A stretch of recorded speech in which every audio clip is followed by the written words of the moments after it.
The Christie suspension is a suspension system developed by American engineer J.Walter Christie for his tank designs. It allowed considerably longer movement than conventional leaf spring systems then in common use, which allowed his tanks to have considerably greater cross-country speed. The system was first introduced on his M1928 design, and used on all of his designs until his death in 1944. History. Christie advocated the use of lightweight tanks with long range and high speed, designed to penetrate enemy lines and attack their infrastructure and logistics capabilities. A major problem with tanks during the First World War was problems with the tracked suspension breaking down before the tank reached action. Christie's first tank design of 1919 could be driven on its wheels to get to the starting point and then the tracks fitted before it went into action.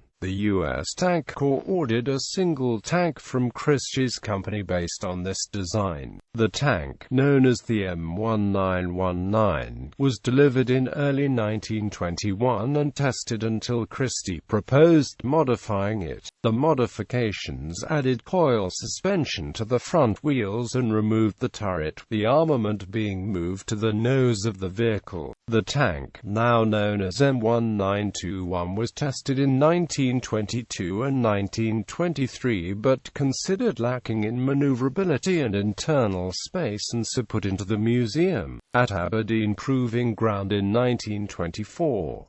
His earlier designs in the 1920s were hampered by poor cross-country performance due to limited suspension capability. The major problem he faced was the limited vertical space for springs to move in. For a 25 cm movement it might need 50 or 75 cm of vertical space for the spring and strut, and his small designs did not offer such space. In the late 1920s he devised a better solution. The solution was the addition of a bell crank, which changed the direction of motion from vertical to horizontal. The road wheels were individually mounted on a pipe that could move vertically only, at the top of which the bell crank rotated the direction of motion to the rear. Springs were mounted on the end of the crank, and could be as long as needed, lying along the inside of the hull. The result was a substantial increase in range of motion, from only some 10 cm in his original designs, to 25 cm on the M1928, 35 cm on the M1930, and 60 cm on the M1932. The M1928 weighed under 9 tons and had a 338 horsepower Liberty engine. This allowed it to reach 42 miles per hour on tracks and 70 miles per hour on its wheels. The four-sprung road wheels could move 11 inches on top of the compression due to the weight of the vehicle. Although there was interest by the Army in the design, negotiations over the requirements were drawn out, and a single M1931 was delivered in March 1931, followed by an order for 7 more in June. These received official designation as convertible medium tank T3, and all 7 were delivered by 1932. 4 were given to the cavalry for testing.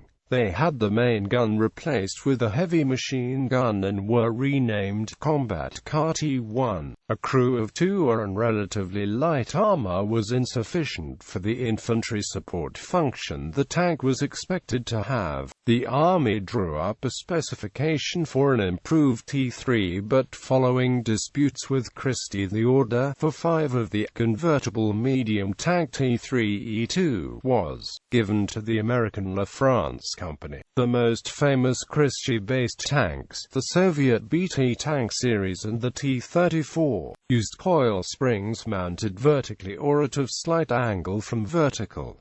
Another feature of Christie's designs was the convertible drive, the ability to remove the tracks for road travel, allowing for higher speeds and better range, and reducing wear on the fragile Caterpillar track systems of the 1930s. In one public test 1931 in Lyndon, NJ, Army officials clocked a Christie M1931 tank attaining 104 miles per hour, making it the fastest tank in the world, a record many believe it still holds. To allow this, Christie used large rubber-rimmed road wheels, with no return rollers for the tracks, although wartime shortages often led to the use of steel wheels, which gave an uncomfortable ride. As with many track designs with center guide teeth, dual wheels were used, allowing the guide teeth to run between them. By 1939, the Soviets found that the BT tank's convertible drive was an unnecessary complication which occupied valuable space in the tank, and the feature was dropped in the T-34, because large road wheels and slack track are characteristic of the Christie suspension. Other designs with these features are sometimes misidentified as such. The real Christie suspension was used only on a few designs, notably the Soviet BT tanks and T-34, the British Cruiser tanks, including the A-13s,